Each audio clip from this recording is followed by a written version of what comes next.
नमस्कार, आप सुन रहे हैं आइजम्स पॉडकास्ट। मैं कृति हाजिर हूं आपके साथ एक यात्रा पर ले जाने के लिए। बात 1 साल पहले की है, जब मैं मध्य प्रदेश के एक छोटे से शहर कटनी से अपने सपनों को लेकर एक यात्रा पर निकली। यह यात्रा थी सपनों को हकीकत के पंख देने की, अपने सारे ख्वाबों को जीने की। शाम के 6 बजे थे और वो वक्त आ गया था जब घर के आंगन में पांव की छाप छोड़कर जाना था। पहली बार लग रहा था कि काश ट्रेन लेट आए, पर कमबख्त हाजिरी लगाने वक्त पर चल रही थी। घड़ी की सुई भी सरपट भाग रही थी।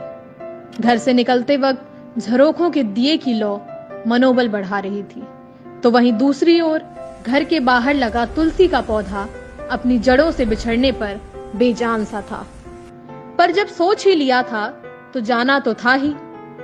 मैं भी निकल पड़ी उस रास्ते पर जहां मंजिल का तो पता है, पर रास्तों की अड़चनों का नहीं।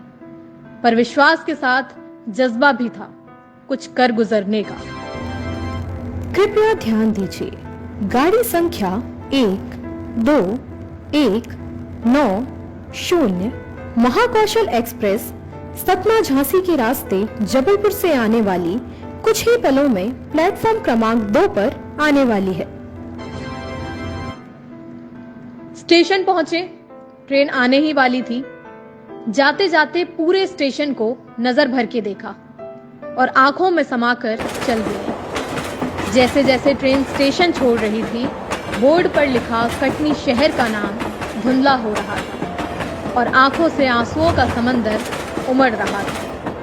ट्रेन की 63 नंबर की बर्थ पर गुजरा हुआ कल और आने वाले कल के बारे में इत्मीनान से विचार हुआ। 64 नंबर की बर्थ पर पिता की गोदी में बैठी उनकी राजकुमारी में मैं खुद को देख रही थी। कहने को तो वो अनजान थे, पर अपना ही गुजरा हुआ कल दिख रहा था। मेरा दिल घर पर अटका हुआ था, लेकिन रेल के पहिए तो लगातार चलते हुए जा पहुंचे दिल्ली के स्टेशन हजरत निजामुद्दीन। जैसा सुना था, दिल्ली को उससे भी कई गुना पाया। थोड़े डर, थोड़े आत्मविश्वास के साथ दिल्ली में पहला कदम रख दिया। अब बारी थी अपने आंसू पोंछने की। छोटे शहर और बड़े शहर में फर्क असल मायने में तो तब दिखा जब मेट्रो की सुनी सुनाई दास्तां असलियत में सामने थी। पर yellow line, magenta line, blue line सुन सुनकर आत्मविश्वास की रंगोली बेरंग हो रही थी। अपराध है। नया शहर, नए लोग, नया पहनावा, नया रहन सहन, क्या क्या देखूं, क्या समझूं। जिस बात का डर था वही हुआ। उन रंग बिरंगी लाइनों में मैं कहीं गुम सी हो गई। हर रोज की वारदातें सुनते सुनते मन इस कदर डरा हुआ था कि किसी से पूछने पर लगता कहीं कुछ गलत ना हो जाए। बैग की बाईं तरफ रखी कटनी स्टेशन से खरीदी हुई पानी की बोतल पर अपने शहर का नाम और अपने शहर का पानी भी गंगा जल सा लग रहा था। पर खुद से सोचते समझते सुनते हुए आखिर पहुंच ही गई उस जगह जहां के तौर तरीकों की बिल्कुल भी खबर नहीं थी। लोगों ने मुझे मेरे पहनावे और बात करने के तरीके से जज करना शुरू कर दिया, पर मैंने भी वक्त के साथ संभलना और खुद को साबित करना सीख लिया। कभी लोग मिले जिन्होंने पीछे खींचने की कोशिश की, तो कभी ऐसे लोग भी मिले जिन्होंने बढ़ चढ़कर साथ दिया और आगे बढ़ाया।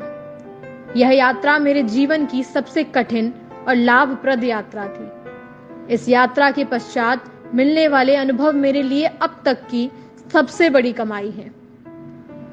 अपने शहर की याद और कामयाब होने के जज्बे के आत्मविश्वास के साथ मैं कृति आपसे विदा लेती हूँ।